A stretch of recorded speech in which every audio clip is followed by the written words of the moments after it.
Nunca pensaríamos que la tentación nos acerca a Dios, ¿no es cierto? En otras palabras, sabemos que la tentación tiene como fin alejarnos de Dios. De hecho, decíamos que uno de los intentos de la tentación es robarnos la fe. La tentación quiere robar tu futuro, quiere robar el futuro de tu familia y quiere robarte la fe. Así que la tentación no nos aleja de Dios, no nos acerca a Dios, perdón. Lo que hace es alejarnos. Sin embargo, te pregunto, ¿por qué si sabemos que no puede llevarnos a Dios, y pensar esto es absurdo, por qué hago cosas que me dañan, aún sabiendo que me dañan? ¿Por qué hago cosas que herirán a mi familia, aún sabiendo que amo a mi familia? ¿Por qué hago cosas que dañan mi cuerpo, aún cuando amo a mi cuerpo? Y alguien podría decir, es por el egoísmo. Es el egoísmo lo que nos mueve a hacer estas cosas.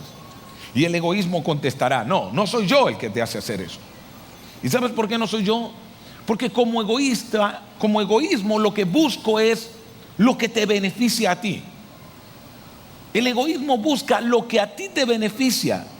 No va a buscar beneficiar a los demás, pero por lo menos sí va a buscar beneficiarte a ti, ¿no es cierto? Así que la pregunta es, ¿por qué? ¿Por qué hago cosas que sé que me dañan, aun cuando quiero terminar bien en esta tierra? ¿Por qué hago cosas que hieren a mi familia, aun cuando amo a mi familia? ¿Saben que la mayoría de las religiones de la tierra han tratado de descifrar este misterio de los seres humanos? Y ninguna religión ha podido descifrarlo. Solo el cristianismo ha descifrado la razón por qué personas buenas hacen cosas que les hieren, aún sabiendo que les van a hacer daño. La Biblia lo explica. Por eso quiero que esta semana lean la Biblia y busquen la respuesta allí. Así que oremos y seremos despedidos. No estoy hablando en serio. La idea es que podamos mirar qué dice la Biblia acerca de eso en el día de hoy. Y estamos estudiando un capítulo de la Biblia en Mateo capítulo 4, donde habla acerca de las 3 tentaciones de las cuales Jesús fue objeto por parte de Satanás. Y les decía la semana pasada, quizá cuando leo estas tentaciones no pienso, wow, qué bueno que está esto en la Biblia, porque a mí me pasa muy frecuentemente. Cada vez que me da hambre, me provoca convertir las piedras en pan. No va a ser así tan claro, ¿no? O no creo que algunos de ustedes haya intentado tirarse de un edificio y decir, vamos a ver si me vas a rescatar, Dios.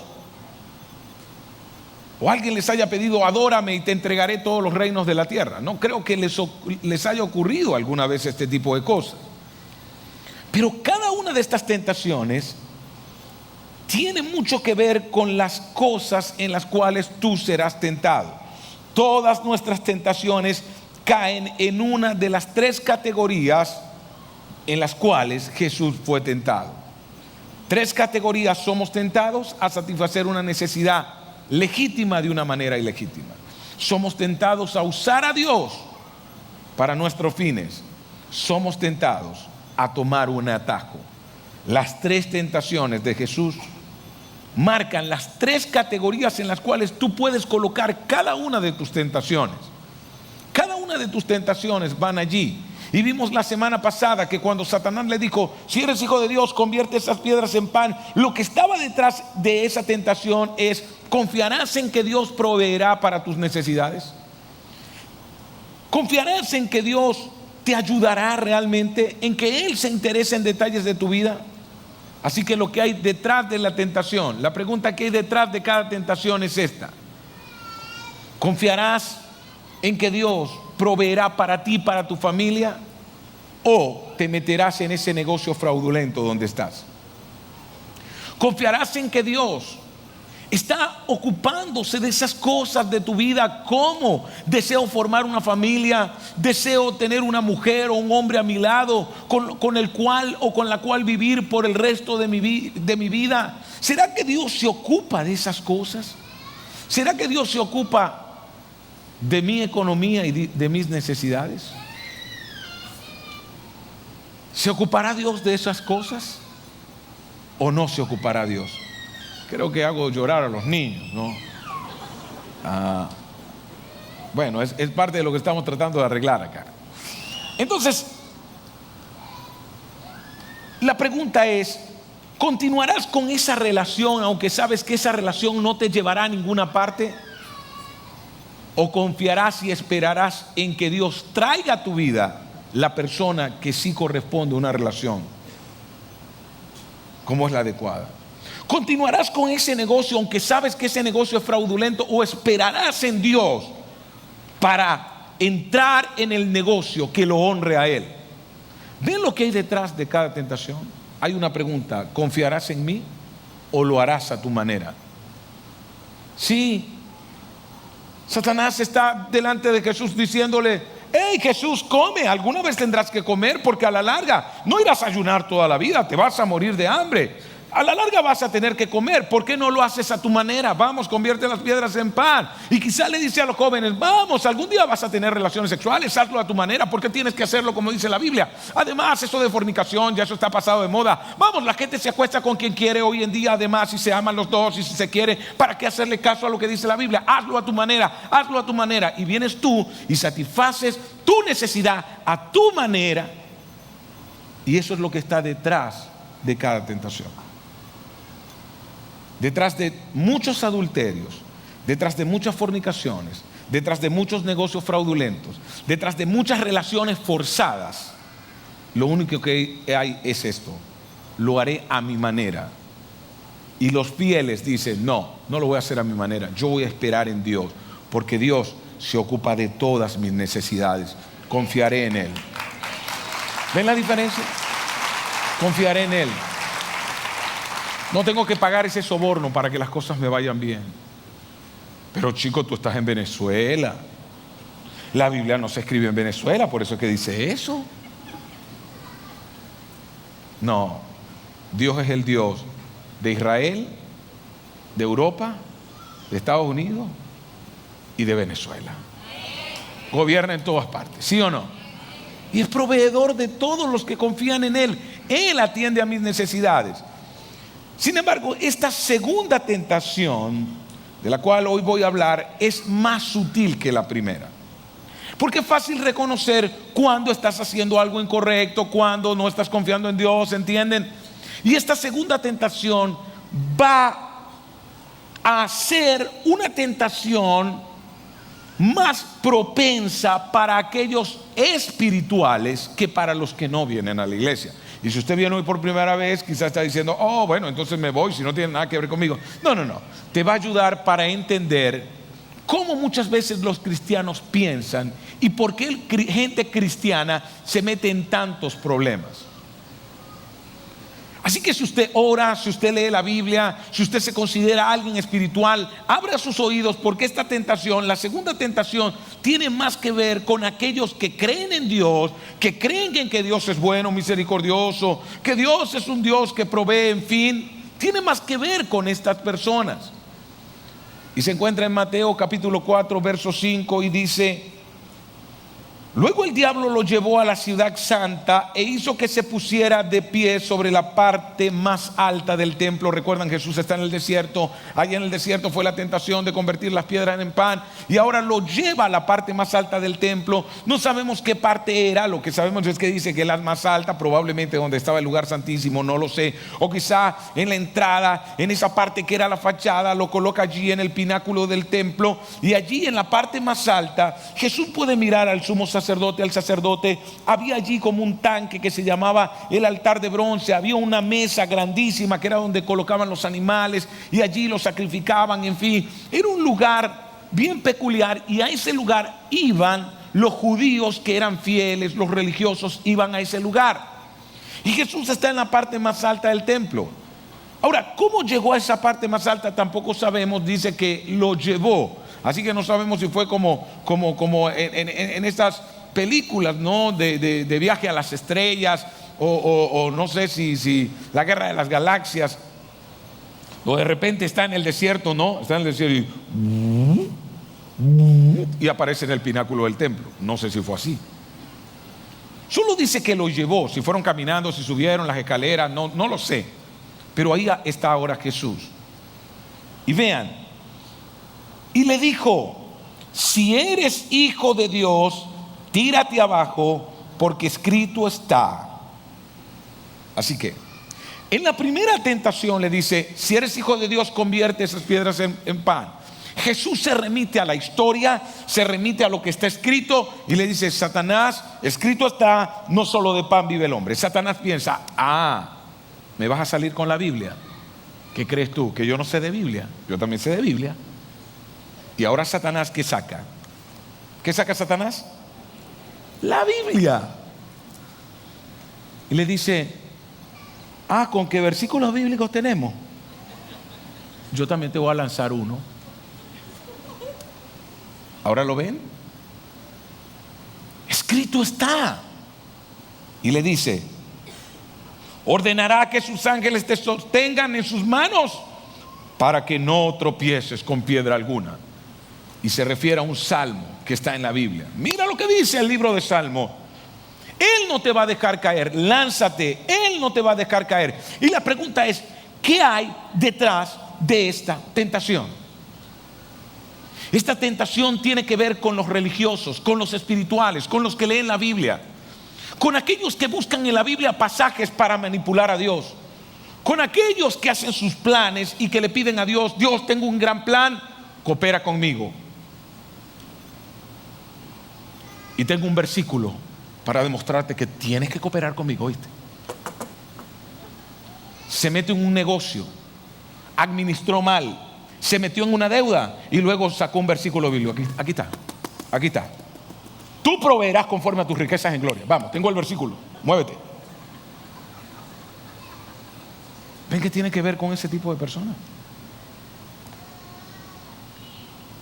Y es tan fácil caer en esta tentación. Es tan fácil convertirse en el manipulador de Dios. ¿Cómo y que tú eras justo? ¿Cómo y que eras misericordioso? ¿Cómo y que cuidarías de mí? ¿O que cuidarías de mis hijos? ¿O que cuidarías de mi matrimonio? ¿O que cuidarías de mi negocio? ¿No decías tú en tu palabra que todo lo que yo hiciera prosperaría? ¿Cómo es que quebró mi negocio? ¿No decías tú que tú eras mi protección, mi fuente? ¿Cómo es posible que me haya ocurrido eso? Eso es lo que está planteando el enemigo. Satanás tiene una gran idea y está convenciendo a Jesús de esa gran idea. Así que quiero parafrasear lo que ocurrió allí. Satanás le está diciendo: vamos, esto ha tomado muchos años, desde Abraham hasta nuestros días. ¿Sabes cuántos años tomó la construcción de esta historia?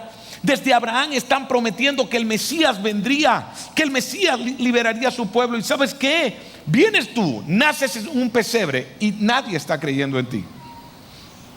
Vamos, Jesús, ya tienes 30 años, te acabas de bautizar, pero aún no ha comenzado tu ministerio, Jesús. ¿Has notado eso?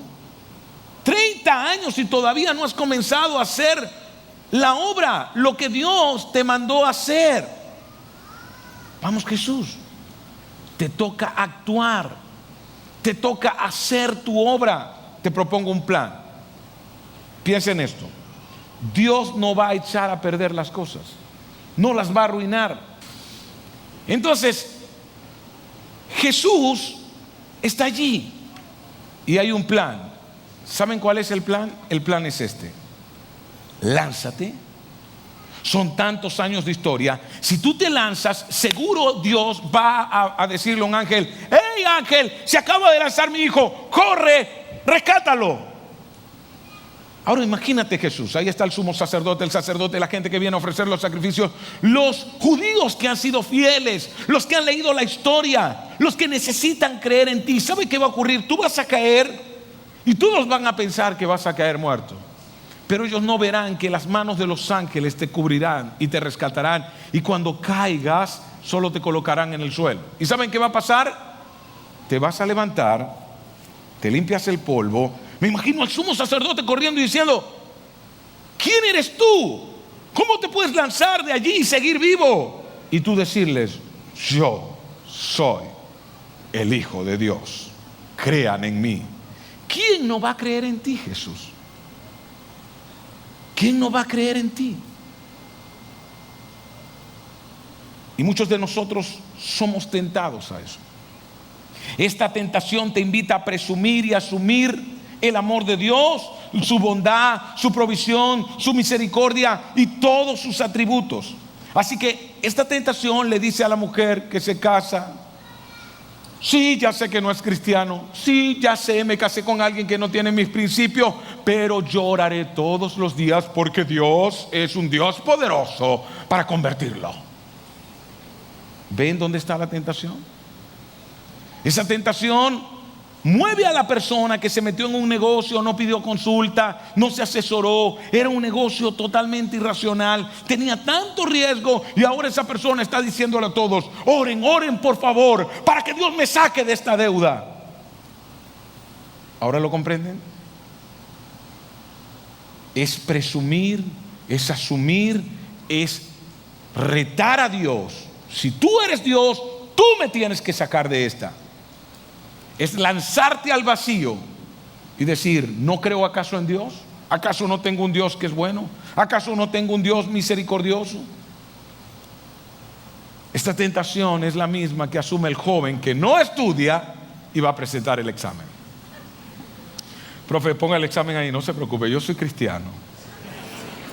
No estudié, pero tengo un Dios poderoso, lleno de sabiduría. Salomón le pidió sabiduría y él se la dio, así que yo soy igual a Salomón. Además, su palabra dice: clama a mí, yo te responderé, te enseñaré cosas grandes y ocultas que tú no conoces. Muéstrame lo oculto que hay en este problema de matemáticas que yo no sé, Señor. Esta ecuación, esta regla de 3, no la entiendo. Muéstramelo ahora, muéstramelo, Señor, muéstramelo.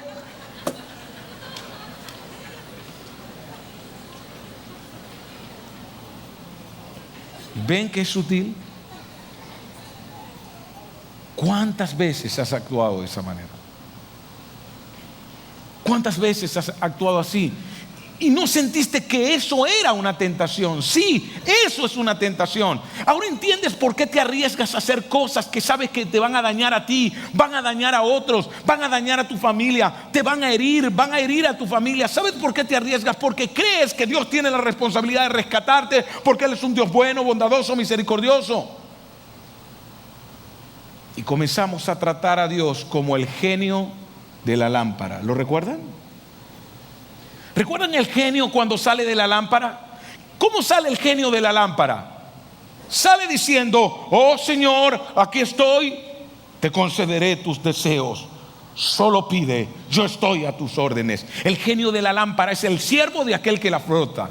Dios no es el genio de tu lámpara. Dios fue el que te compró hace 2000 años en la cruz del Calvario.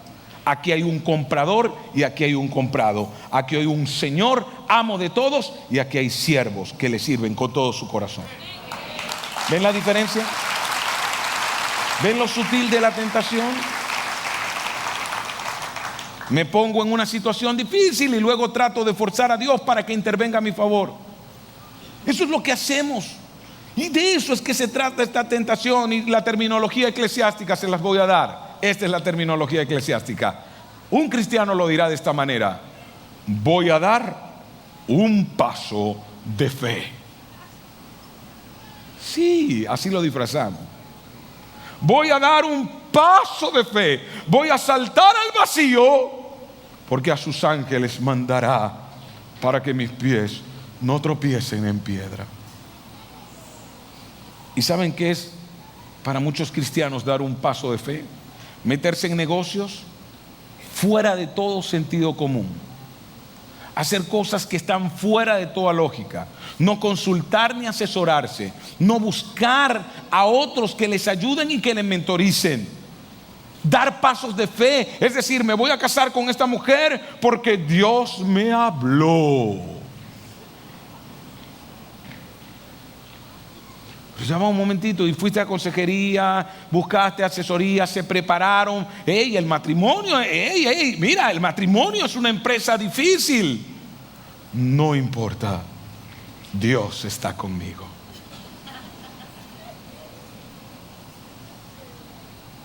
¿Ven cómo actuamos muchas veces como cristianos? ¿Ven lo que hacemos? ¿Ven cómo la Biblia explica por qué nos metemos en problemas aun cuando sabemos que van a terminar mal? Porque a la larga lo que estamos es tentando a Dios para que nos rescate. Y eso no es fe. Eso se llama presunción. Eso es presunción del futuro. Eso es presumir y asumir que como Dios siempre, o como Dios nunca, o como Dios es tal cosa, Él tiene el deber de hacerlo. Y luego, si Dios no actúa, se enojan con Dios, ¿no es cierto? Dios, no, y que tú me ibas a rescatar, que tú eres misericordioso, que tú eres bueno. Oh Dios, ¿por qué? ¿Por qué? ¿Por qué? Si tú me prometiste, si tú me dijiste. Y Dios desde el cielo extrañado dice, pero un momento, ni siquiera fue mi idea. Esa idea fue tuya. Esa no fue mi idea. Eso fue algo que se te metió a ti en la cabeza y que a la larga dijiste que era yo. Y fue solo tu idea. Soy Dios. No soy el genio de la lámpara. No estoy aquí para cumplir tus deseos. Sí, yo soy rico en misericordia y gracia y todas esas cosas. Todo eso soy. Pero por encima de todo eso, yo soy Dios. Soy tu Dios. Soy el que quiere guiarte. Soy el que quiere dirigir tu vida. No quiero que seas tú el que dirijas mi vida. No quiero que seas tú el que dirijas mis decisiones. Fe no es tener una gran idea y actuar en base a esa gran idea. Eso no es fe, eso es esperanza. Y la esperanza es buena. Solo que la esperanza no todo el tiempo se cumple lo que esperamos. La fe es responder a las verdaderas promesas de Dios. Eso es fe. Respondo a lo que Dios me ha prometido, no a tus malas ideas. Fe es responder a lo que Dios ha prometido que hará. Y hay promesas certeras que están en la Biblia. Y les voy a decir una promesa que está en la Biblia. Jesús, y no importa que usted sea ateo, si aquí hay un ateo, le voy a dar una promesa que usted va a decir, wow, ahí Jesús tuvo razón. Jesús prometió y dijo, en el mundo tendrán aflicción. ¿Se cumple eso, sí o no? Jesús lo prometió y mire, todos están de acuerdo, hasta los ateos dicen, wow, no se equivocó. Ven, en el mundo tendrán aflicción, dijo Jesús. Y Jesús prometió, ¿sabes qué? Voy a estar con ustedes todos los días hasta el fin del mundo. Esa es su promesa. Voy a estar con ustedes cuando pasen por dolor, cuando pasen por pruebas, cuando les ocurran las cosas más terribles. Yo voy a estar con ustedes. No voy a impedir que les ocurran esas cosas. Solo les prometo, si ustedes me buscan, les voy a dar fuerza. Pero quiero que ustedes entiendan, yo soy Dios, no ustedes. Yo no soy el genio de la lámpara. Quiero que sus vidas las vivan y que con esas vidas me den gloria a mí. Y cuando estén dispuestos a darme gloria en medio del dolor, de la aflicción, de la pérdida del negocio, de la situación difícil, de los problemas matrimoniales, de los problemas con los hijos y de la familia, cuando ustedes están dispuestos a darme la gloria a mí, yo entonces voy a usar esas cosas para el bien de ustedes. ¿Ven ahora la diferencia? Fe no es hacer algo y luego pedirle a Dios que te saque del apuro. Si es verdad, me casé con este hombre, sácame del apuro ya, por favor. Sí, es verdad, yo nunca consulté con nadie, yo nunca te pedí. Sí, es cierto, yo sabía todo lo que iba a ocurrir, pero tú no eres bueno, no eres misericordioso. Vamos, actúa, Dios, actúa. Muévete, Dios. No, estás cayendo en la tentación. Esa era exactamente la tentación de Jesús. Y nuestra cotidianidad es así. Tengo una idea, tengo una buena idea, Dios, no se corresponde con tus principios. No me mueve a obedecerte, pero es una idea. Espero que me atrapes cuando me lances. Confío en ti, porque he dicho que tú vendrás a rescatarme. Es más, tengo el versículo, ¿oíste? Oh, qué hombre de fe. ¿Ven que se parece más a los espirituales? Pareciera que esa persona es espiritual, pero no es espiritual, es manipuladora. No es espiritual, es manipuladora, quiere controlar a Dios, jamás se entregó a Dios, jamás se ha rendido a Dios, solo usa a Dios para sus propios fines, solo usa a Dios para sí mismo. Caminar en el Evangelio es vivir en obediencia a los principios, no usar a Dios como si Él fuera el siervo. Y Jesús se remite a la historia, así que Jesús recuerda ese momento cuando el pueblo de Israel, recuerdan, lo hablamos la semana pasada, estaban en el desierto. Hubo otro acontecimiento. Ellos estaban en el desierto de Sin y allí se quedaron sin agua. Se quedaron sin agua. Y ellos tenían dos opciones: o esperar que el Dios que les había prometido, que los iba a hacer entrar a los hijos de ellos a la tierra prometida, les proveyera agua, porque si Dios les había dicho, miren, no van a entrar ustedes, pero sí van a entrar sus hijos, no podían morir de sed, porque alguien tenía que cuidar a esos niños. Y no podían morir de sed, porque si morían de sed los adultos, morirían de sed los niños. Así que Dios les había dicho algo. Pero en vez de esperar en Dios, ¿qué comenzaron a hacer? Comenzaron a presionar a Dios. Y vea lo que dice en Éxodo capítulo 17, allí en el verso 2 y en el verso 3. Nos dice: así que altercaron con Moisés. Danos agua para beber, le exigieron. ¿Por qué pelean conmigo?, se defendió Moisés. Porque provocan al Señor. Pero los israelitas estaban sedientos y murmuraron contra Moisés. ¿Para qué nos sacaste de Egipto?, reclamaban. ¿Solo para matarnos de sed a nosotros, a nuestros hijos y a nuestro ganado? Yo le hago una pregunta: ¿cómo se comporta usted cuando hay circunstancias difíciles en su vida? ¿Se comporta como alguien que tiene todo el derecho de reclamarle a Dios? ¿Empieza a quejarse? ¿O empieza quizá usted a decirle a Dios: no eres tú el Dios de misericordia, no eres tú el Dios que prometió esto o aquello, no eres tú el Dios de bondad, no eres tú el Dios? Y se te olvida que en el mundo tendrás aflicción. Así que Dios le dice a Moisés: Moisés, ve, adelántate al pueblo, busca a los ancianos y ve a Horeb. Y allí, cuando llegues a Horeb, vas a ver la roca. Eso sí, llévate la vara, aquella que levantaste cuando abriste el mar rojo, y golpea la roca. Y cuando golpees la roca, de esa roca brotará agua, y de allí tomarán. Y Moisés hizo exactamente lo que Dios le dijo. Y vean lo que sigue diciendo en el verso 7. Así lo hizo Moisés a la vista de los ancianos de Israel. Además, a ese lugar lo llamó Masá y también Meribá, porque los israelitas habían altercado con él y provocado al Señor al decir: ¿está o no está el Señor entre nosotros? Y eso es lo que dice en Éxodo. Y Éxodo relata toda la historia. Pero vamos a ver qué dice Deuteronomio. Porque Deuteronomio es el mensaje o la predicación o la enseñanza que después de 40 años, antes de entrar a la tierra prometida, Moisés, antes de que ellos entren, les da toda una enseñanza y les dice: miren lo que ocurrió durante los 40 años. Van a entrar a la tierra prometida, van a edificar casas, van a edificar edificios, van a tener oro, van a tener plata. Que cuando ustedes tengan esas cosas, no se olviden dónde comenzó toda la historia.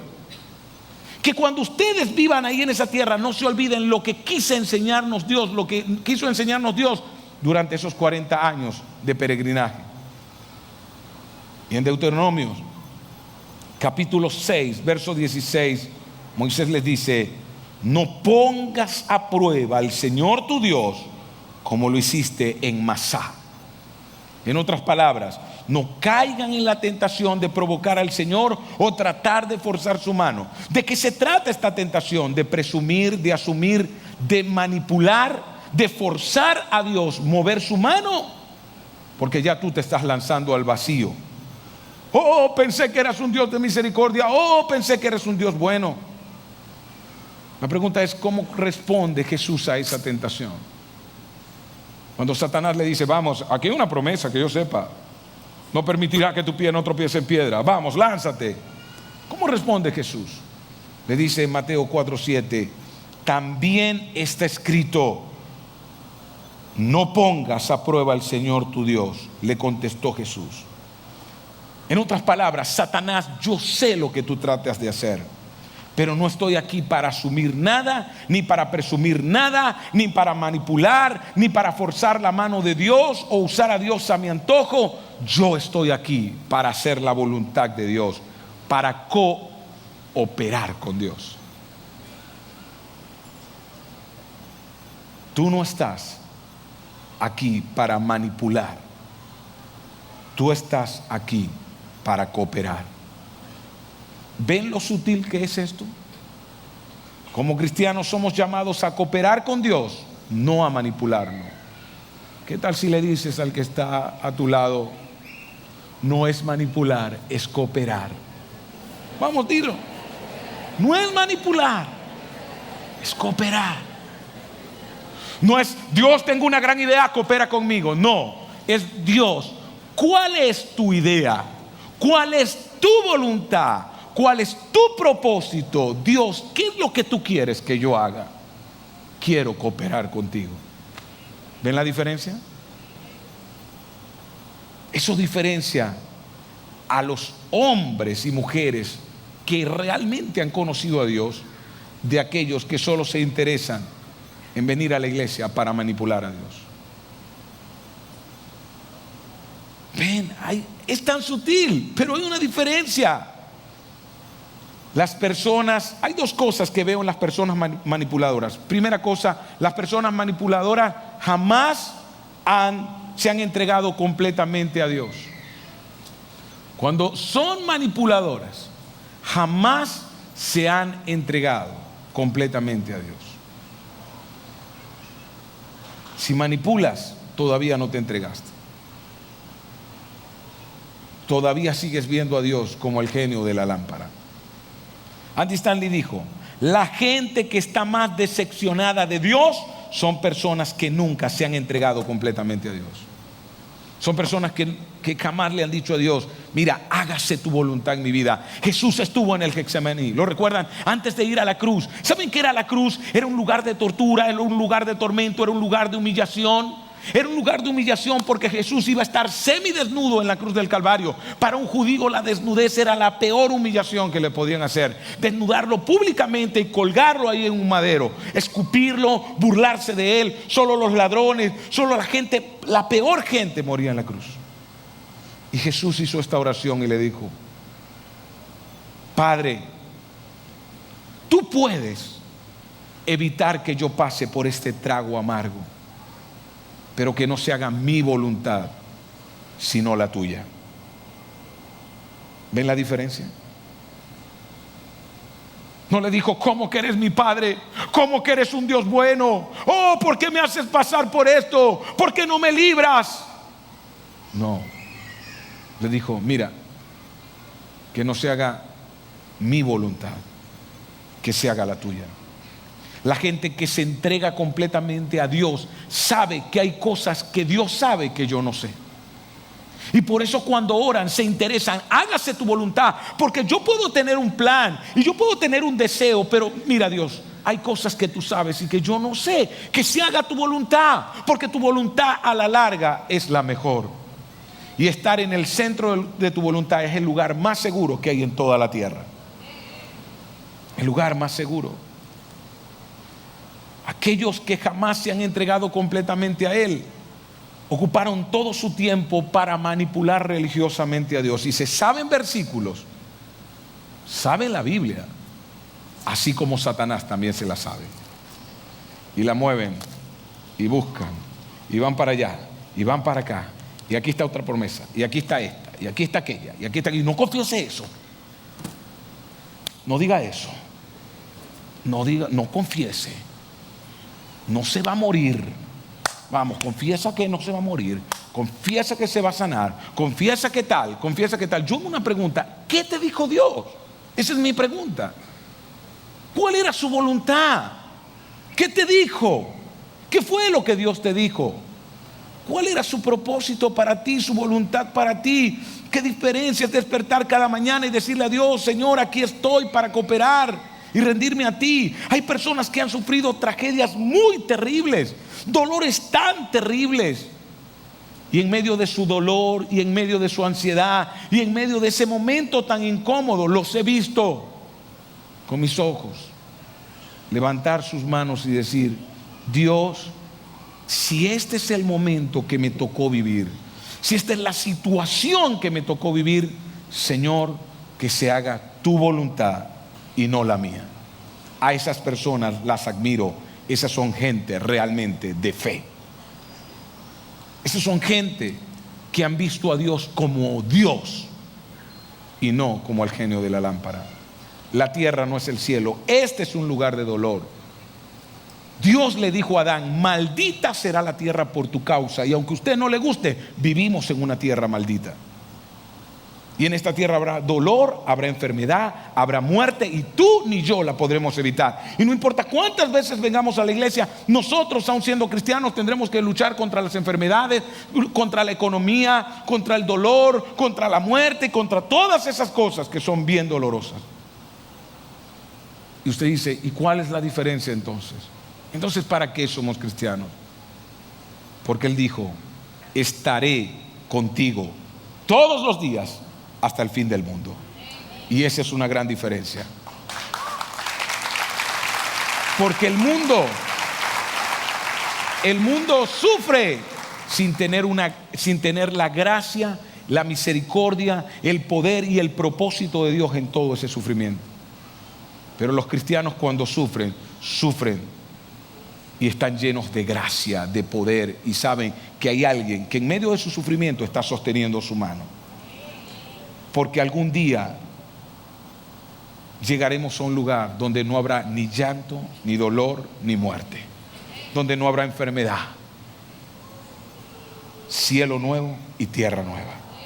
Así que no te preocupes, esto solo es un periodo, es un soplo, es corto comparado con la eternidad. La tierra no es el cielo, pero confiamos en que Él está con nosotros. Y esas personas que llegan con confianza delante de Dios no llegaron ahí por casualidad. No es que en el momento de prueba dijeron: decido mantenerme fiel. No, esas son personas que antes de ese momento entendieron: yo soy el siervo y Dios es Dios. Cuando les tocó vivir ese momento, ya estaban preparados. Su corazón estaba preparado, su corazón estaba fuerte, porque ellos eligieron antes del momento cómo iban a actuar, aún en las circunstancias más difíciles de su vida. Ellos eligieron: Dios será Dios y yo seré el siervo. Y lo segundo que veo en las personas que manipulan es que estas personas no escuchan la voz de Dios. Estas personas están diciendo: ¿sabes qué? No quiero saber qué deseas que haga, solo quiero que cooperes conmigo en esto que yo estoy haciendo. Esa es la forma como se refieren a Dios. En la vida espiritual, tu dirección determinará tu sensibilidad. Nunca han caminado por la playa, nunca les ha ocurrido que caminaron hacia el mar y no escucharon absolutamente nada.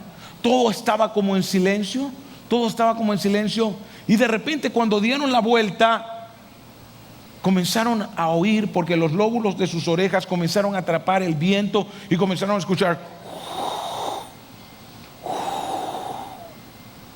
Así que iban así, no escucharon nada. Voltearon, volvieron a voltear.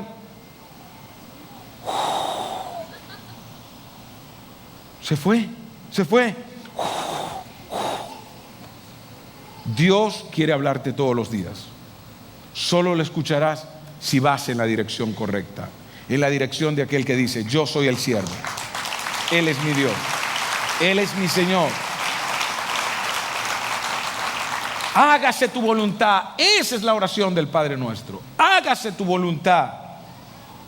Y muchos de nosotros tenemos que tocar fondo, porque es cuando tocamos fondo que nos damos cuenta que no importa cuánto manipulemos, cuánto movamos la situación, cuánto dinero tengamos, cuán exitosos seamos, a la larga Dios siempre va a ser Dios y nosotros siempre vamos a ser los hombres. Y tú eliges: ¿serás un hombre común y corriente o serás un hombre que le sirve a Dios y que busca hacer por completo su voluntad? ¿Qué quiero que hagas esta semana? Examina si has caído en esa tentación. Y hay 3 cosas que te van a indicar si tú eres un cooperador o un manipulador. ¿Quieren saber cuáles son esas 3 cosas? ¿Quieren evaluar su corazón? ¿Quieren colocarse el termómetro? 3 cosas. 1.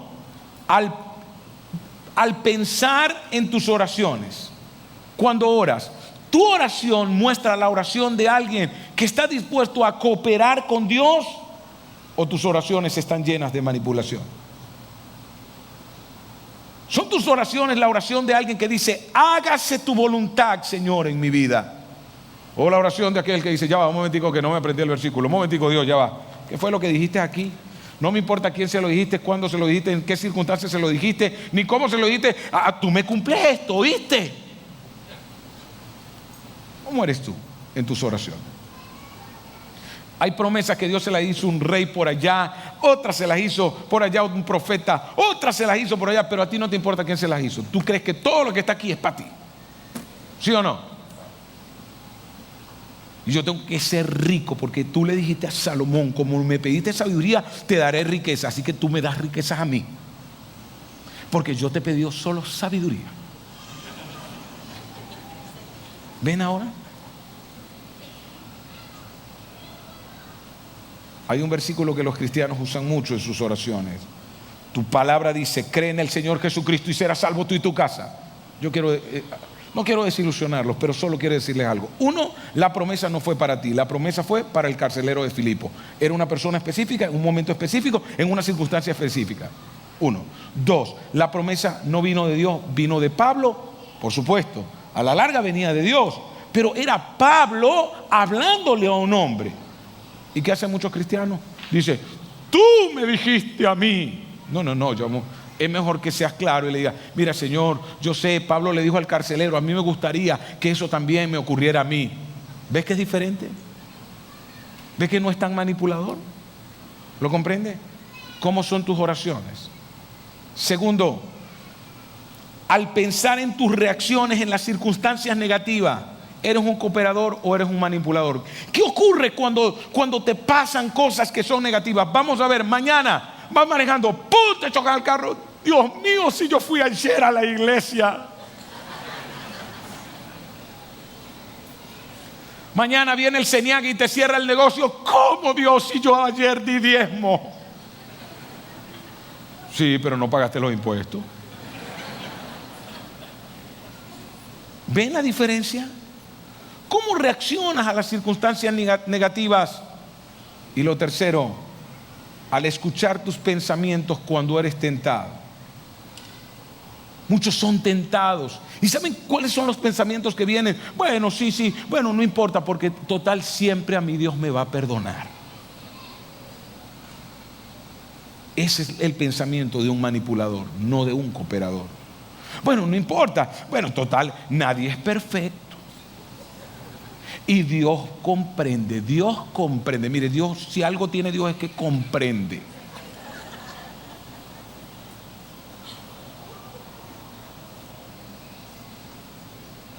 Dios no prometió que iba a revertir los efectos negativos de tus errores.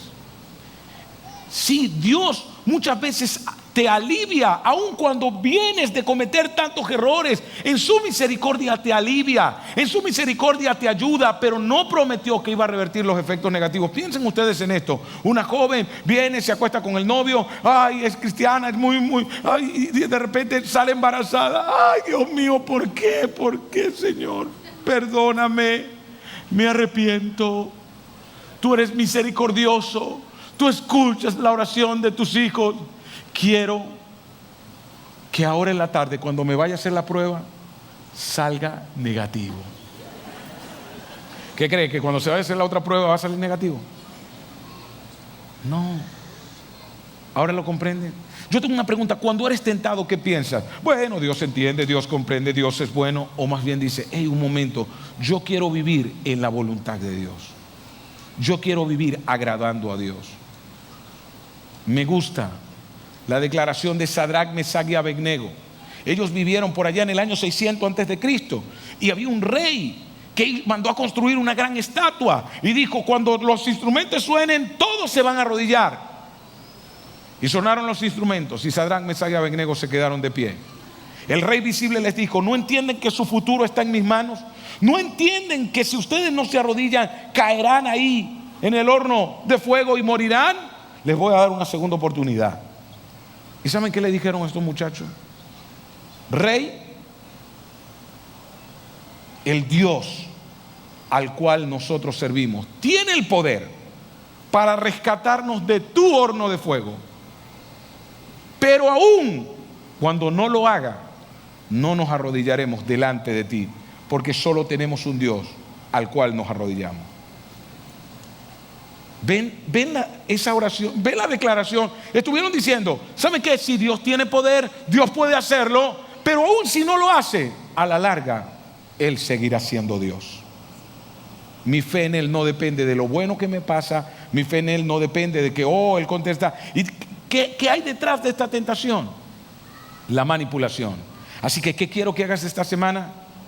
Examina tus oraciones y ve si son las oraciones de un cooperador o de un manipulador. Examina tu reacción a las circunstancias negativas.